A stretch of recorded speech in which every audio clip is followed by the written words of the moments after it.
that's the blind spot that people don't know about. He's talking about the Moors, Yaqub that created the people that did all of this stuff. Europeans. See, that's right. No, they won't call European. We're the original European. Yeah. They're Albion or hybrids. We can call it. They say hybrids because hybrid is something that somebody creating and it's not organic to the planet. So that's why the sun is killing them.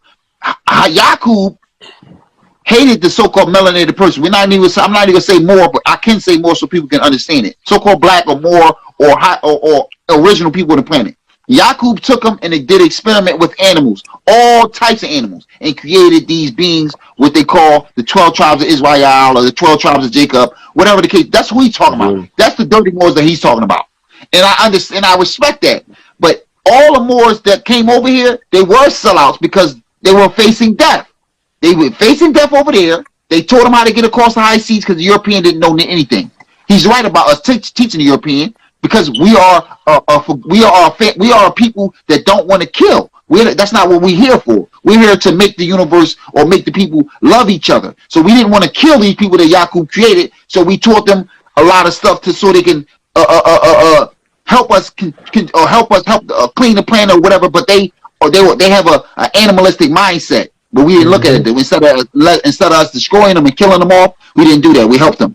But you can't say all Moors are like that. The Moors over in America wasn't like that. No, I just say I don't. The Moorish doctrine is the issue at this particular point because it's outdated. It's 1929. Yeah, I can say it's outdated, but Noble Ali's information is not outdated. Look, Noble Ali, I can read Noble Ali all day long, and I'm gonna get something different because Noble Ali was the high chief. He was a wind talker. Yes, I know that. So we know how the mind works, so we can put information in written word that they won't be able to understand it. Yes, but I know that. We will be able to understand it, right? Yes. So I give Tariq Bey as a reference because he's been telling us how to navigate that fucking contract for years. And if I was him, I would have had a full-fledged nervous breakdown by now if I was in his shoes for the job that he's been doing. And if anybody was in Noble Ali, it'd be the same thing. I tell the people, if y'all want to hear the Moors telling y'all the truth, I tell them who to listen to. Right? Right. When they come up with some other, I don't know nothing about him. I can't tell you. I could tell you if you want to know what the real deal is, listen to Tariq Bey. Yeah. He gonna tell you the truth. He gonna tell you the best he can from all of the information that he's sifted through, and he's been doing it over 50 years. I got a whole post. How can you say you can't listen to Taj tell you that Taj tell us that we're Moors? Right.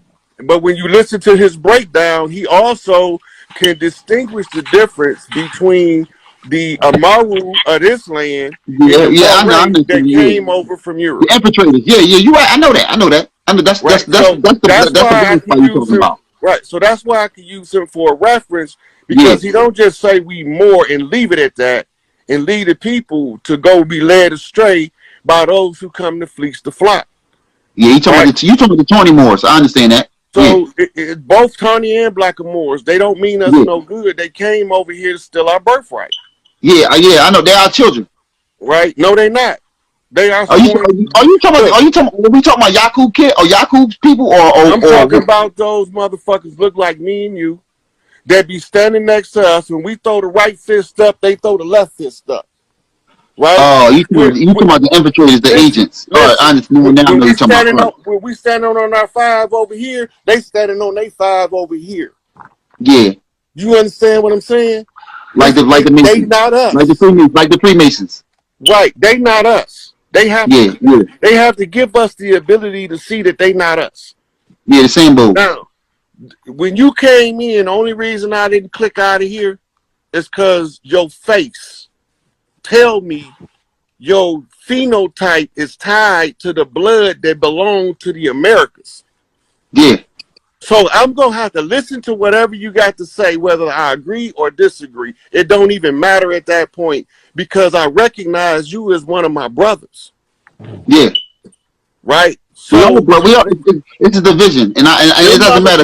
Them motherfuckers ain't even from the planet, dog. You right. I know that. But I just want to come on. Listen, I apologize if I offended you in any kind of way. I was just trying to get some laughs. But listen. Look, I just want you to understand. It doesn't matter what you call yourself. It doesn't matter what I call myself. As long as we're on the same page. You understand what I'm saying? I know who I am. You know who you are. As long as we got the same energy against our enemy, it doesn't matter, Mo. I don't care what these people in the comments saying. I respect everybody because we for love, truth, peace, freedom, and justice. And that's all I want to push. I'm not telling you who you are. You shouldn't tell me who I am. And if I'm not making anybody go and fall into certitude, everything should be all love, right? No matter what I call myself, right? Yeah. Hey, look, and sometimes I'm not nonviolent. I don't believe in that shit either. Yeah, yeah. I got multiple weapons. Look, yeah. I know in my heart of hearts, sometimes in order to do the right thing, you gotta punch a motherfucker in the face, push his snap box back, turn his spit red, and get his back dirty. Right, that's true. When you came on, I don't feel none of that for you. Yeah. But when you come with the same stuff that I done been fighting for 30 years, man, I don't want to hear that shit no more, man. But not all. Wait. You just told me not all of us are the same people. We not. Right. We not. So I'm not if one you of those remember, people that came like, to if you shit. go back on the replay, it was only a couple minutes in, and I was like, "You're not one of them dirty Moors." Right. I know the difference when I see them. They not us. Yeah. And and for certain stuff that we be talking about, I get resistant on purpose. I'm a stubborn motherfucking bullheaded motherfucking Scorpio. Right? Oh, you a Scorpio? So I didn't even know. You should have told me that. You should have told me the sign. I will deliberately get stubborn on purpose in order to frustrate the conversation when I don't want to talk about something. I seen. Right? Now remember, the sons of God saw the daughters of men that they was fair, right? Now look at the name of it. Look what they call him. Known by his light sky blue eyes. Now what the Quran say? The guilty who? Shit, the guilty blue eyes, right? Shit, nigga. Bang, boom, y'all. Ain't that what it say in the Quran though? Yeah, man. Look, go ahead. The guilty blue eye was Enlil. All this time. He was the one putting his children up to do his bidding. Right? So let's go to the next one. Right. Okay, so Anu's second born son, Enlil, was born on Anu's sister wife, Antu. Right? Giving him the crown over older brother Enki, son of Anu and a concubine. Right? Now look, commander of Earth, seventh planet entering from outer space, coming in from Pluto first. Right? They call this the seventh planet coming from outside, but we call it the fourth rock, third rock from the sun? Yep. Third rock from the sun. Blue rock, planet blue rock. Yep. Now look what it say. Only God to appoint kingship on earth. There was no kings because we was ruled by matriarchs. That's right. Women. Right. So that's why there was no kingship on earth, because there was no patriarchal right to rulership until this. Right. Now let's go to the next one. Okay. Let's see. Hold on, damn. I hope I ain't skip one. Wait a second. Was that? Did I skip one? Did you read this one already? Okay, you read that one. Let's go to the next one. Oh yeah, this is good. Hit that like button if you're in the. Okay, now this is his alter egos. Now we finna show you why they at Rashad Jamal head, because he keep bringing up Zeus, Enlil, and Sumer, Lord of the Command. What the fuck that mean? Ashtar Command? Nope, this the Nibiru fleets. He not in charge of Ashtar. They came no, redemption. I just shoved it out there because I see command. But look, the great mountain Sumer, right? All right, that's his dwelling place. This is where the giant wick come in. So is that Sumer? Is that the same as Sinai? That's just in Samaria. Yeah, that's the ancient name of Samaria, Sumer. Oh yeah. They called him. Look, Lord of Air, right? Yeah. New Namnar is his Assyrian name. Elial, Lagash, Enlil, Babylonian, Zeus in Greek. This is why they had Rashad Jamal, because he keep talking about he at war with Zeus, and Zeus has sent his people to get him. You see it right there, Zeus, Greek. Yeah, right. Jupiter, Roman. Dyaus, Hindu, the Vedas. Odin, Norseman, right? Heir to Anu's throne on Nibiru. He ain't heir to shit on Earth. Right? So he was trying to assert his jurisdiction as the heir to Nibiru on Earth, and it had nothing to do with him.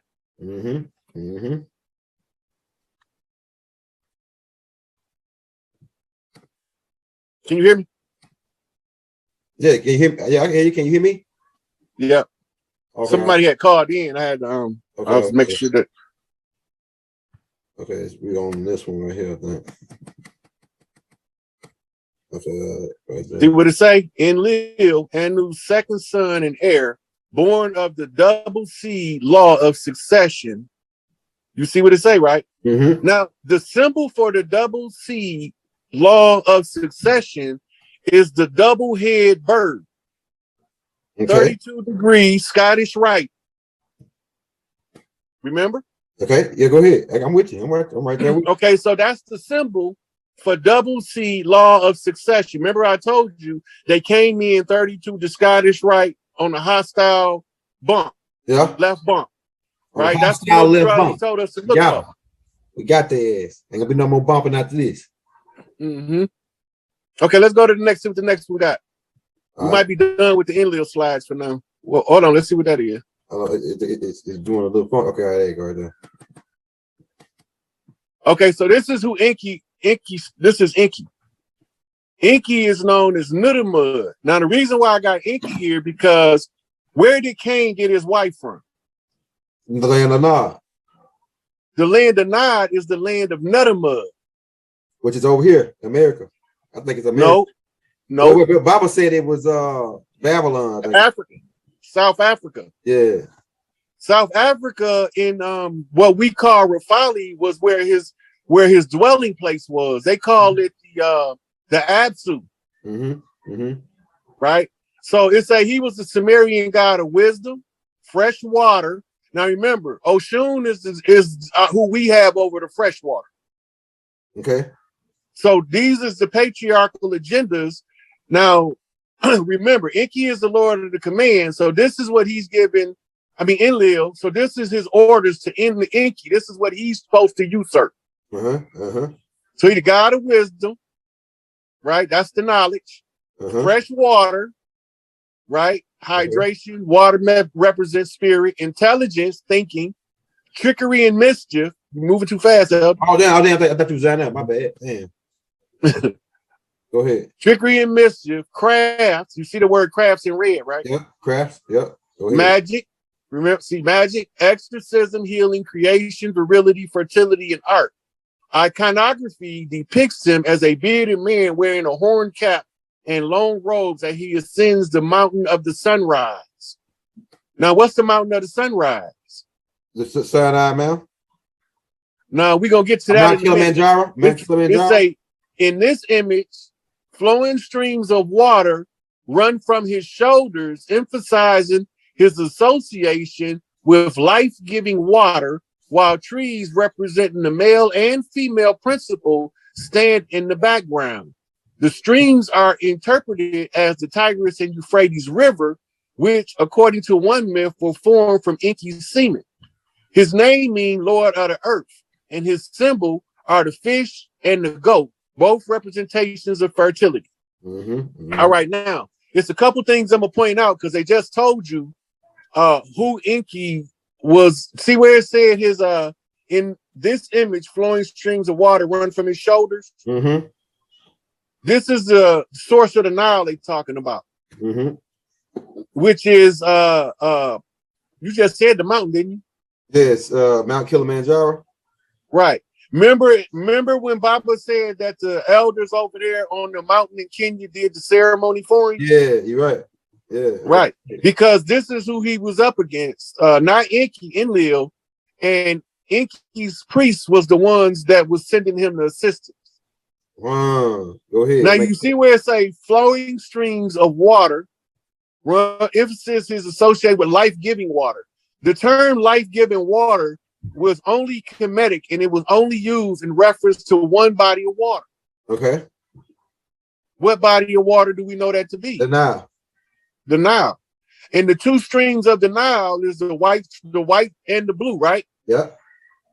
Okay, so now they taking us back to the Tigris and Euphrates because they trying to undermine everything we trying to do. These are the priest wars that we be talking about. So it was the Egyptian priest that was fighting against the Babylonian priest, and it's all documented in the record in hieroglyphics. Right? Dr. Ben talked about the priest wars. What's my man from Sierra Leone? Sheikh Anthony Diop talk about the priest wars. Okay. They mentioned the priest wars in the writings of Albert Churchward. And the what's the other one name? Ancient Egyptologist that came up in 1800s with him. Albert Churchward and it'll come to me. But they was the two foremost Egyptologists, and they talked about the priest wars. Now, in the priest wars, it was predicated up on something. You remember Bobby Hemmett saying in the video we was showing the other day, he was saying that we was losing memory. Yeah, he said they knew we was using memory, so they had to do something. So they left it in the iconography of the land, in the statuary and in the art, right? Now, blow that back up and see who in charge of crafts again. Enki. Right. So now, somebody coming to you and one of your brothers got your kids hostage. You got to tell your kids how to free themselves, but you can't tell them openly. But you got control of all of this shit right here. Yeah. What messages are you gonna use to send your child to let him know how to get free? Crafts, mischief, trickery, all kind of shit. Whatever we can use. We need whatever we can right now. Now, remember this. When they say that a god was a trickster or the god of trickery, that means that you couldn't trick them. Yeah, right. They can't be deceived. That's right. That's right. Go ahead. Right. So they have to be so good at all of the trickery that the mischief maker can't deceive them. Okay. So you put it in, so he gets a god of wisdom. So you got to give him the wisdom. Right. And we know fresh water is Oshun. That's love and romance. Then we got intelligence, intellect, linear logic, fatherland thinking. And now we going into trickery and mischief. We learn that from card games and sleight of hand.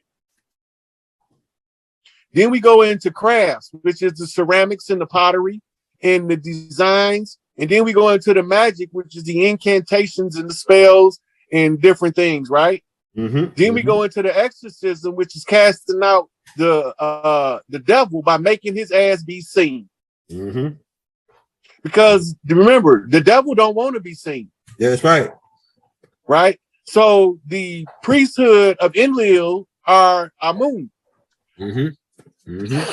Excuse me, unknown priests. Right? So you see that statue right there on the bottom right? Let me go back. Right there by your cursor. Right here? You was just already at it. Yeah, it just looked up. It was already on the screen. There you go. Right here? Go back up. All right, go back up. The troglodyte. Right there. Yeah. These beans. That's what I was gonna tell them. I was gonna piece it together for them on how these beans came with these willow peaks. They come from these beans here. Go ahead. The Maldekians there. Yeah. The Maldekians, these beans, it was another group of beans that they was over, the little short beans, they were called the primitives. And they were disagreeable, and they were the ones that was kidnapping the kids and eating them and raping them. And then but they mixed with the trolls. Yeah. They mixed with the beans, the Hindus, these beans mixed with the Hindus and created these beans. You see Haylock got that willow peak. See right there? So you see like the horn, where they get the horn thing from, and then they got these beans in that Star Trek thing too. They tell you they came from a planet called Vulcan. Right here, they put them in. They got the like the F-shaped ears. but they got the those peak type head shape. He a Vulcan. Okay, stop. When they say Vulcan, you know what they're talking about, right? They're not talking about a planet. Yeah, go ahead. So L. Ron Hubbard wrote a series of science fiction books. And the science fiction books he wrote was actually the Anunnaki Chronicles. Okay. And he said that a group of them came down and they was thrust into the volcano. Go ahead. And these are the beings that we call they actually volcanoites. Okay. They're not from a planet. They from a planet, but they landed on Earth in the volcanoes. That's how they got that name. Okay, go ahead. That's fire. I like that perspective. That's fire. And two, it's all tied to unraveling where's the devil today. Yeah, black devils. See, these beings are here are the same species that Titanus came from. See, Baba say in the Holy Tablets that these beings came from a planet called Titan, which is the moon to Saturn. And they was on Pluto too.